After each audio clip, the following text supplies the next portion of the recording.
colleagues. Today I wanted to focus our time on a little bit of insight on how the Board of Directors works.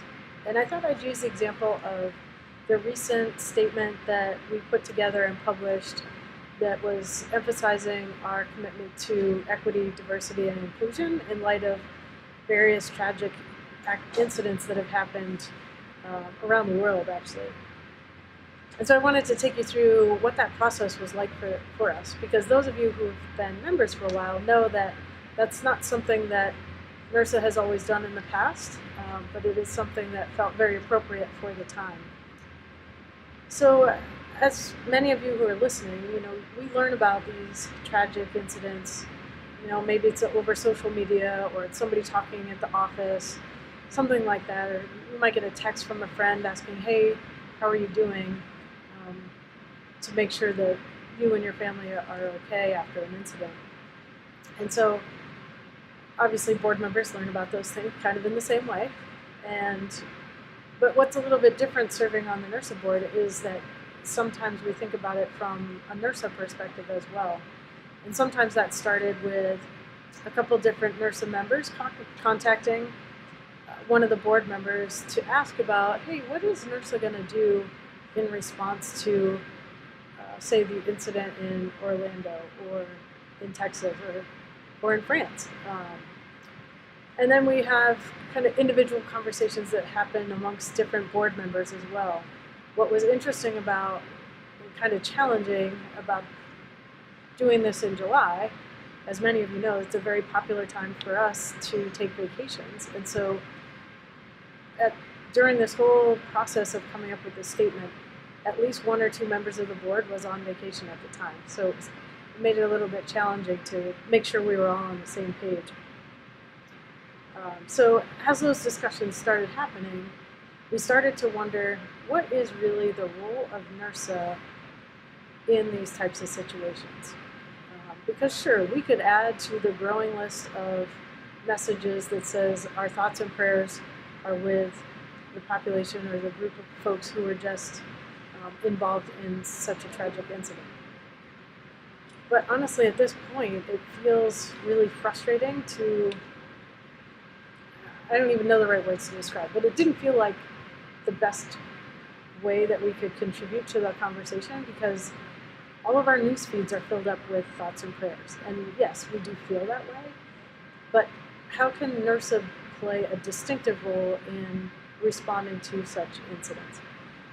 And so actually one of the things that I saw that was helpful for me was it was a tweet by Spellman Wellness, which I thought was really helpful, because that particular tweet was about how to help each other through really challenging situations like that.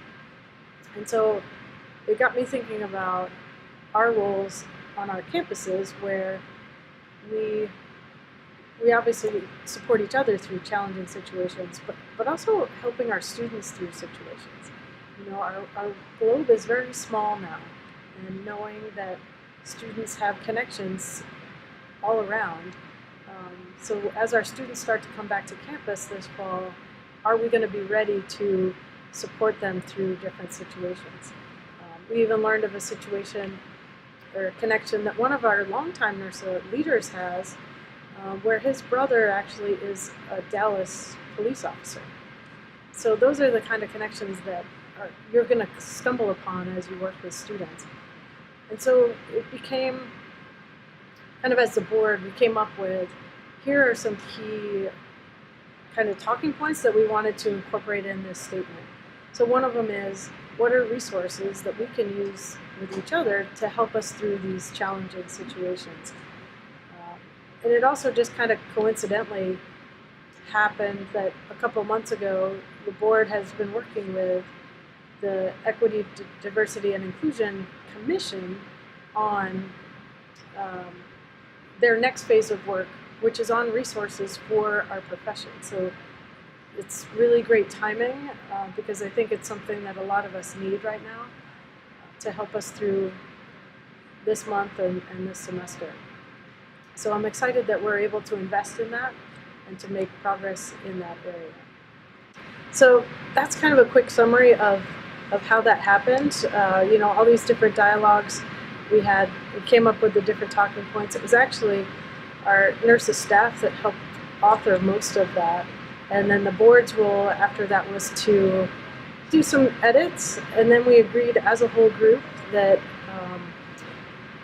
we were ready to go, and we hit send. So it was truly a work of the whole group, even though it was kind of awkward timing because we didn't have a meeting, so it was all over email and then individual calls and video chats and things like that. So I hope that gives you a little bit of insight on our approach to that. If you have any feedback about that statement, how we approached it, things we can do in the future, we're definitely open to feedback. We've heard from several folks, which we really appreciate hearing. And then next time I spend some time with you, we'll spend a little bit more time talking about other aspects of the board of directors. So thanks for tuning in.